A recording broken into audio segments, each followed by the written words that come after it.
My name is Craig Doeden. I'm with a company called Articul8. Articul8 was established in January of 2024.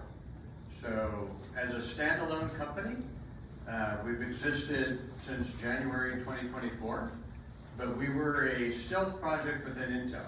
And so we did 2 years within Intel until we spun out. The group came out of the GenAI group, which was focused on data center AI technology.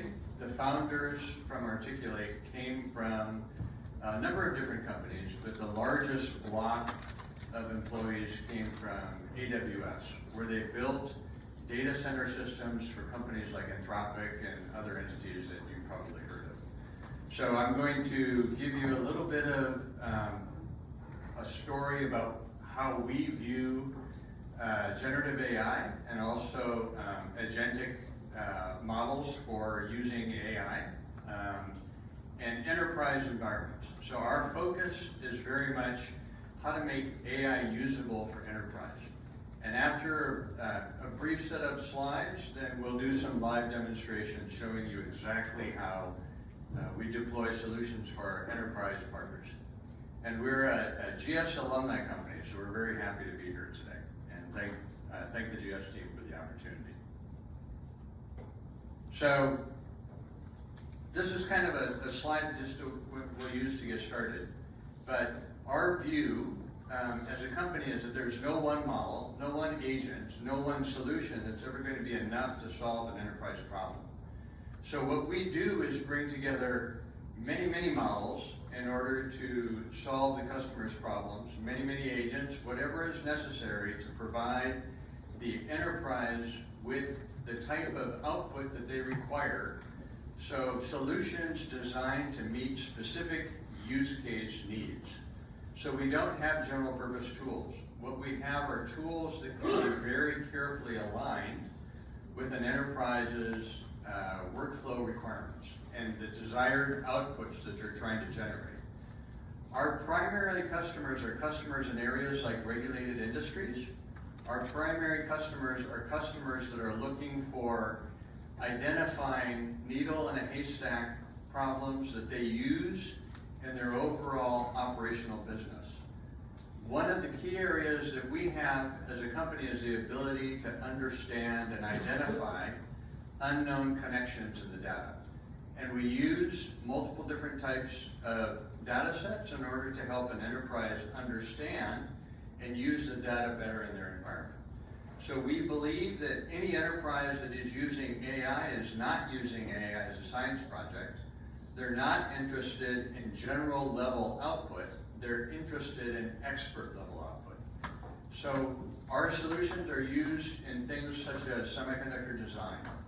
Our solutions are used in things like network anomaly detection for telecommunications carriers, where the company may not even understand what their network actually looks like until they apply AI to the problem.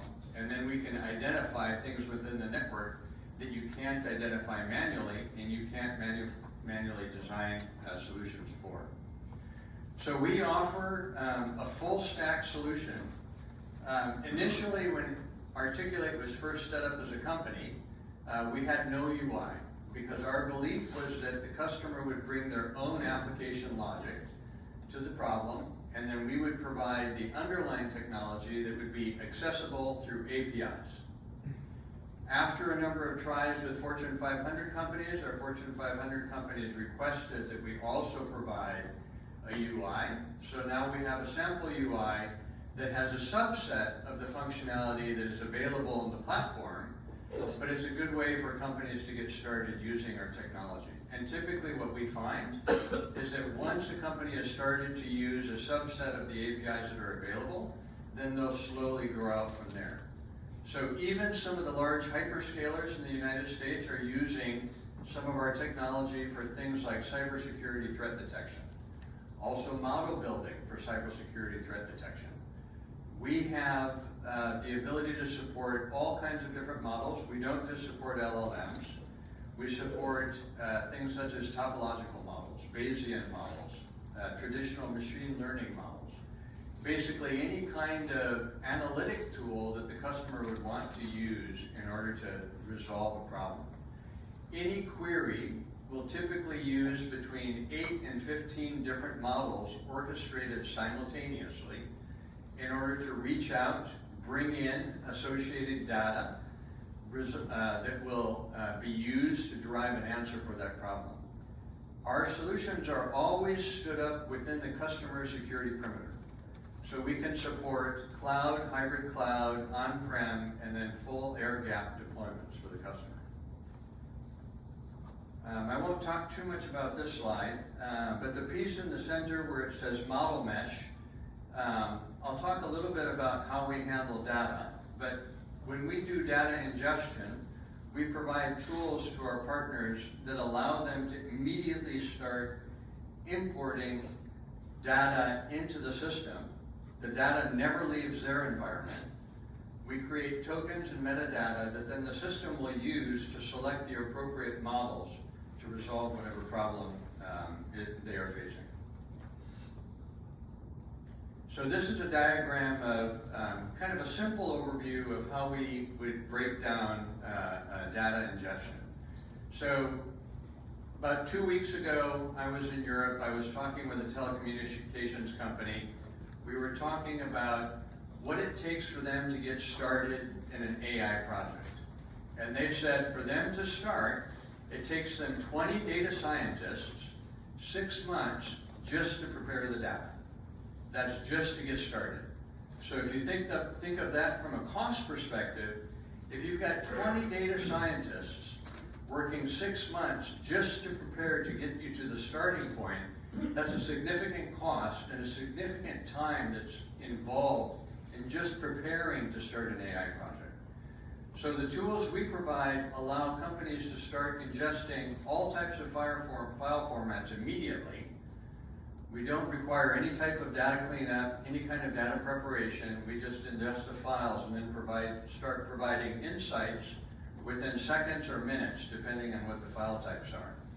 We'll break down the different files into all kinds of different components. So if I look at the table, for example, it's common for people who are ingesting tables to look at it just as an image.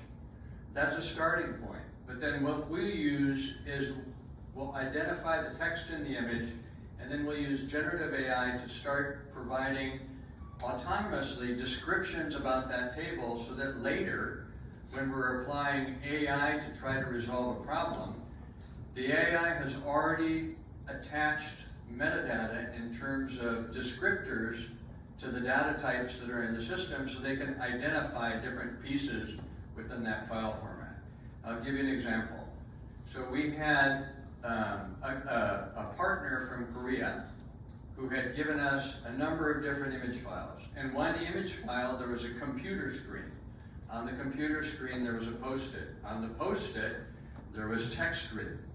The text that was written in that image was very important to the problem that they were trying to solve. We were able to identify within thousands of files exactly that piece of information, which was important in solving the problem, but that piece of information is also important in providing traceability and attribution to why the model is answering the way that the model is answering. So because most of our customers are in a regulated industry environment, they require traceability and they require auditability. So every response that comes out of the Articul8 system is able to point back to exactly the files that were used to generate that response. Aerospace is one of the areas in which we have a number of different partnerships. One of the aerospace design requirements was, let's generate a wing design using generative AI. It's easy to design the overall structure of the wing, but you also need to understand things like physics and morphology and other things that go into understanding the composition of the wing. With the system that we provided, they're able to ingest the data and then derive that level of information that's critical for them in their design process. Same thing with semiconductor design, same thing with automotive design, same thing with telecommunications. So what we do, what we feel we do very well, very fast in terms of enterprise workflow integration. We provide traceability and auditability, as I mentioned. All of the systems are designed to work autonomously, so teams are able to begin working with the AI solution very quickly without having to have a large number of data scientists that are looking at how to use the tools. And then reasoning and data perception. So the system works very well at reasoning, and the system also works very well at providing insights in terms of the data. So this is just kind of a slide that we say everything, all batteries are included. So when you license the software, you don't have to worry about all the pieces that are in this box. And the pieces are in this box are the piece that take most companies the most time to develop. In the many engagements that we've had with customers and partners, the average time that it takes to build a standalone AI system is 12 months. In some cases, it can take 18 to 24 months. Most companies want to start using generative AI in a very productive way much faster. So in the case of Articul8, we're able to deliver systems that take anywhere from 2 to 4 weeks. So from 2 to 4 weeks, a company is able to start working with a platform that's secure within their environment and start delivering results almost immediately. This has UX building on the outside, but with the sample applications that we're providing, it's kind of half and half at this point. So we're talking a little bit about agentic solutions today. I'll get into this in a little bit more detail. Articul8 has worked with MCP for a while. Articul8 was also one of the companies that Google partnered with to develop the agent-to-agent protocols. And so Articul8 has both tools to handle MCP-related agent ingestion and also agent-to-agent protocol-related agent ingestion. And in the similar way that we use model mesh to orchestrate many different models, we use what we call agent mesh to orchestrate many different agents. So the customer doesn't have to think necessarily about what the agents are that they require. They can use the Articul8 system to query the network and then bring in the appropriate agents in order to solve their workflow. It's the customer's decision whether they go externally or whether they're going to always use what's within their security perimeter. So in terms of how Articul8 differentiates from some of the companies that are involved in this space, we provide, it's not a general purpose platform, but it's a scalable platform that can be customized using whatever it is the customer desires to use in addressing their workflow issues. In some ways, we do things that are very different or similar to Palantir. One of the areas that we're different from Palantir is that our solutions aren't customized. So that over time, the cost of operating a system within Articul8 is on average probably 4 to 5 times lower than using a customized solution. I'm going to skip through a couple of these slides so that we can have more time for the demonstrations. But this gives you an idea of some of the companies that we've worked with. Intel was one of our initial customers. Intel started with one use case, which was issue resolution and detection within a manufacturing environment. So in the case of Intel, a company like Intel, a semiconductor manufacturer, if a piece of equipment went down, it would cost the fab $11 million a day. So being able to identify what was causing a piece of equipment to fail, and then also using that in predictive management has helped Intel improve their operational efficiency by 70%. So that's very serious money when you're talking about fab operations. I'll skip this one and then just jump to here. This was something that we did with a major consultancy in the United States and then a major network equipment company. What they were interested in trying to identify was network anomalies. So looking at all of the connections within their network and using generative AI to be able to understand what was a legitimate communication within the network or externally to the network and what was an illegitimate communication. They've since expanded this project to also be able to understand their entire network topology and network assets simply by using generative AI. Before using generative AI and agent technology, that was almost an impossible problem. It was considered a needle in a haystack problem that you're just not able to use or not able to provide a solution for using traditional technologies. And this is not something that's easy to do either using just simple RAG tool chains or also using single model or even multi-model approaches. And I already talked about Intel. So that's kind of an overview of what we do. Once again, as a summary, our focus is on supporting enterprise customers with a lot of high-end problems that they're trying to solve with secure solutions that sit within their security perimeter. And with that, I'm going to hand the mic over to Edward, who's going to give you a live demonstration of some of the tools that we do.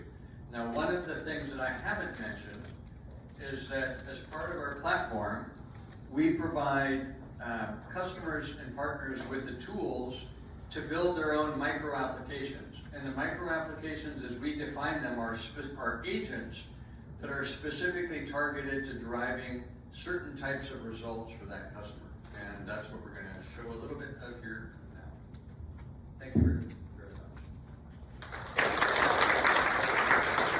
Hello everyone, nice to meet you. My name is Edward. I'm also from Articul8, working on Craig's team. I'm in charge of the Asia Pacific market, so I'm very excited to be here today. I used to live in Korea actually 10 years ago, but that was a long time ago and my Korean is terrible, so don't ask me to speak. Yeah, I'm excited to be able to show you guys what Craig was talking about and how we've developed our platform. Again, let's pray to the demo gods that this works. This is actually a dev environment still, so we asked our engineers, stop working, stop changing things, we have a demo to do. But I think there's something interesting here that you'll be able to see, and you'll start to get a sense of how we build what we build and why we do it as well too. So this is our platform here. I'm going to just change this. You know, you can change the theme as well if you'd like, but I'm going to change this to Korean. And hopefully I remember where everything is. So this is our platform, the UI that we have to demonstrate our technology. Again, a lot of our customers don't actually use the UI. They use our APIs and they implement that to their own applications. But in this case, I've actually ingested 22 files here of different Korean companies. So these are public files from SK, LG, Samsung, and I'll show you guys here. These 22 files, once ingested inside Articul8, like Craig said, is broken down into smaller pieces, right? Smaller entities, we call them. So right here, 22 files, but within these 22 files, Articul8 has broken this into 394 different topics that these files are about, right? And 700 images, 4,000 tables, overall almost 50,000 entities between these 22 files. And if I click on one of these files here, you can see what I ingested. So this is, what's this? This is an earnings report for SK, right? And I have, within this, there was 19 images, 8 tables, and 2 different topics, and 11 different pages for this specific file. So with Articul8, we can ingest tens of thousands of files. I've ingested 22 here for this demonstration. And from here, like Craig said, Articul8, using our model mesh and our autonomous data perception, we can start to map the unknown and the known relationships between the data. And that's what I'll show you here in this section. Right? So you get to see a little bit of like a universe of all the different data that you have in the system. Right? And I can spin it around, I can see how they're connected. Essentially, you see the shape of your data. Right? What are the kind of connections that you didn't know before? And here again, the 22 files split up into images, tables, And then here are the actual topics, right? So the system has generated summaries, created metadata for every piece of content, every file, and clustered these into topics, which can then be drilled into subtopics as well too. All right, so if I click on one of these, it'll generate a summary of what this topic is. And then you can even go further. You can look at a specific image or a specific file, a specific picture, and you can see what that actual summary is as well too. So this is the knowledge graph. This is the summation of all the data that you have. And you can, of course, ask questions of it here as well. But what do I do when I want to understand, more complex questions here? So I'm going to go to our model mesh. So Craig said, the special sauce of Articul8 is our model mesh. It's our ability to ingest data and then perceive that data and autonomously mesh multiple models. Like Craig said, 8 to 15 models are used at any given time when answering a query. So I'll go to model mesh here, and I will ask a question. Again, let's hope everything works, and I prayed enough to the demo gods, right? And again, the files that I ingested were around financial information, right? From Samsung, LG, SK. So I'm going to ask something like this question right here. This is like, what are the major blockers for Samsung to be able to grow in the next couple of years, right? What are some of the risk factors? I'm sorry, anyone here is from Samsung. I'm not picking on you, just Samsung is the biggest name in the pot, right? I'll change this to Korean as well. And then I'm going to run model mesh. So while this runs, it's actually going to show you how it starts to perceive this data, right? So here's the query. It will perceive what's the language of this. There are some guardrails in place. It'll start to break up this query, and then you can see here it's starting to actually look for the relevant content across all of those 22 files that I ingested, across all of those 50,000 entities that were split out of those files, right? And then as I go down, I can see what these answers are going to be. So let's see.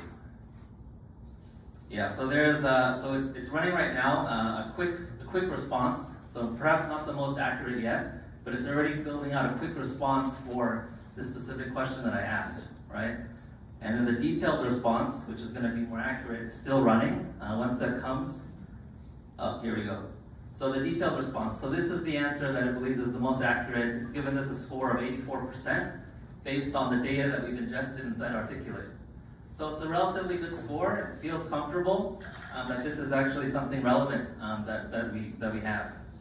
And again, transparency, auditability is so key for these enterprise companies that with these responses here, so I click on the detailed response, you can see that it actually points back to which documents were being referenced for answering this question.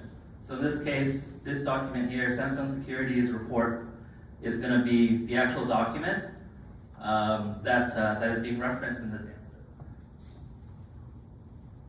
Right? So that's great. That's model mesh, and again, you can ask different questions. You can ask follow-up questions to it as well too. But what if I want to actually compare my answer to other models, right? We do have the ability to actually ping multiple models at the same time, right? So here's GPT, Cloud, Gemini, DeepSeek, Llama, and then here's Articul8 as well too. Let's ask something a little bit different, right? This is a question that I ask myself all the time. So let's see, just for fun, which model is going to provide the best answer to this question, right? What's the meaning of life? So Llama is quick, as I would expect. And you can see it's working right here, 90%. It's still working. GPT, 58%. Llama is at 80%. Cloud is still working. Gemini is still working. Now Articul8, this is based on the data that we have here. It does generate a response. The meaning of life can be interpreted in various ways. So in the documents that I ingested from Samsung and LG, there is some information about work-life balance and meaning of life, and so there actually is a response from Articul8 as well too. But here it'll show you, which of these responses is actually the most accurate that it believes, right? So I think the winner this time is GPT, 90%. Wow, congratulations, GPT. All right, so that's how we use, ask questions within our platform. We want to take it a step beyond that, right? I think there's a lot of systems that you can use to discover information, that you can use to understand your own data. But how do I actually turn this into an application that can be used, right? Something that's dynamic, something that's constantly changing based on the data. And this is where we've newly developed a micro app section. So within our platform, you can actually go in and just typing in what we call a one-line application, just typing in a sentence, you can start to create micro apps, right? No need for coding, no need for a lot of technical support. You can actually create applications within Articul8. So let's say an example here. I want to go to like a finance. This is just a template. And we have a visual builder, so it will help you actually create what's the right prompt for you to ask the AI. But if I go back here and I see, I'm trying to create a real-time trading signal studio, right? And this is, how you ask how you ask for this type of application. So we have a system here that can help you generate these prompts. But in this example, I want to create, a candlestick chart. I want to create a volatility heat map. I want to create an economic indicator feed. These are the different kind of applications we're trying to build with the data that I've ingested. And if I look at the preview of this, then you can start to generate, very, basic but dynamic applications where I can change the risk profile, I can change the time horizon. And this is dynamically changing based on the data that you're ingesting, right? I'll show you one more that I built for you guys just earlier today. And again, we ingested a lot of data on Samsung versus LG, right? So I just wanted to ask a question of, build me a line graph chart of LG and Samsung's revenue over the last 4 quarters, right? Something really simple, but the key to this, and again, so I built this, and then it's going to tell me exactly how it's going to build it. It's going to give me the JSON as well too, so I can export this out. And then if I want to look at an example, then I can get a chart, right? So I can turn these documents, these images, these PDFs that I have into something dynamic, something that I can see, something that I can change. And this graph will change over time based on the data that's being ingested into it, right? And this is how we're trying to bridge the gap between collecting data, understanding your data, to actually turning it into useful applications quickly for companies to start using GenAI. So that's the main areas of the demo. Everything worked, so my prayers were answered. Thank you so much.